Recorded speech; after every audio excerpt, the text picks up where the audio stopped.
can see on the board behind me, this is the aftermath of Danny Cipriani's assault charges.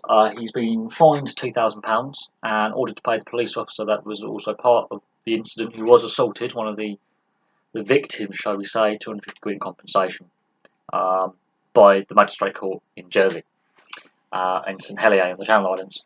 He's a very lucky boy. If he fails to pay these fines, he will go to jail for 10 weeks. That is the law in the Channel Islands. That's their criminal code. Because he pled guilty. If he pled not guilty, he would have gone to trial.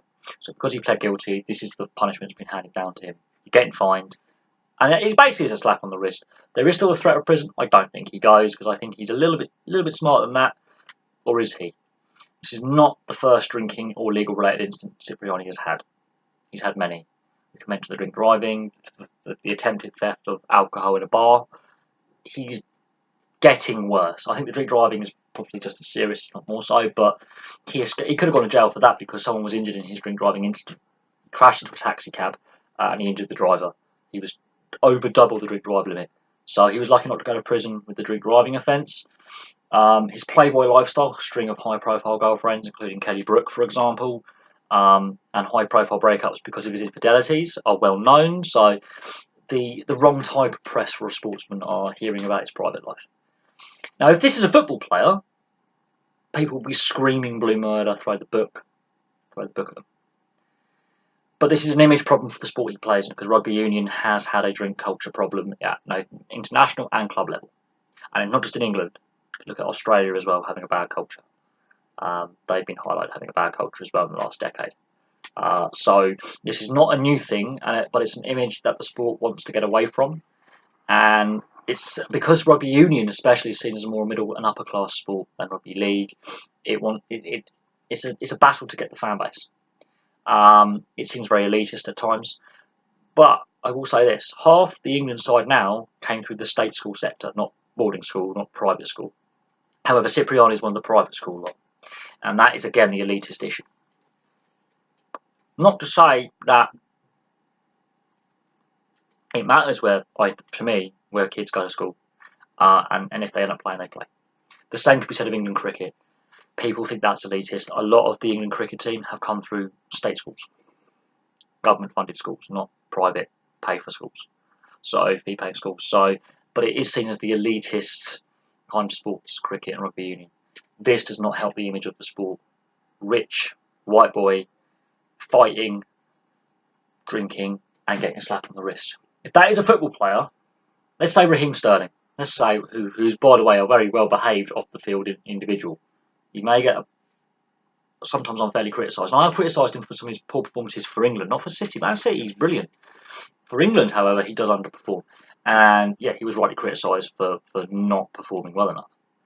But if, let's say, Raheem Sterling or, I don't know, Paul Pogba, a player of that stature in football was to do something like this, people will be screaming blue murder. Cipriani, though, has had a history of being an absolute arse with alcohol. He's been hit by a bus, for one. Yeah, he decided to have a battle with a bus, and the bus won and put him in hospital. He had some serious injuries from that. He's been done for drink driving, as I said. He's been done with a public nuisance citation in Melbourne when he played for the Melbourne Rebels, and he was suspended by his club internally and stood down for a month because of that incident. He's had issues with curfew at both club and international level, where he's been stood down and has been, internally disciplined. This is his new club, Gloucester. He's only been with them literally this off-season. He's joined from Sale. And because Gloucester are in a rebuild phase to a point they're not the team they were 5-10 years ago, they're a bit lower down the English Premiership table these days, he's going to be seen as the main fly-half, the main man, because they're changing the direction of where the club's going.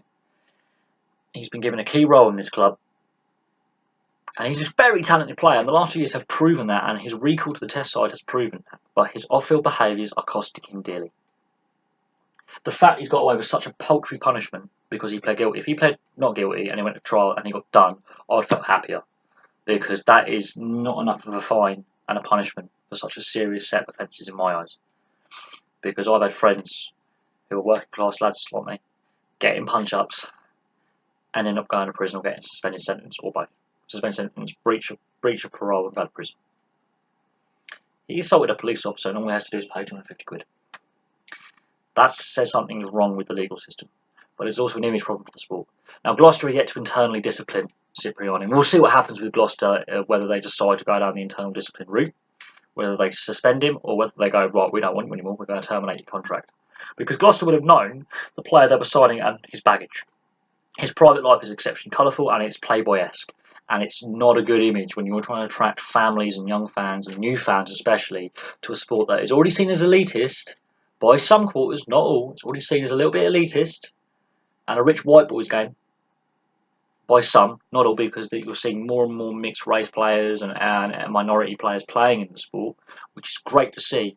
But when someone like this, who's been to private school, so he's got one of the best educations, continues to misbehave like this, and every time seems to get a slap on the wrist.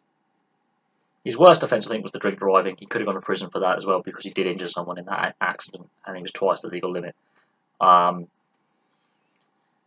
But he's pushing his luck. I don't know how many more chances he's got left.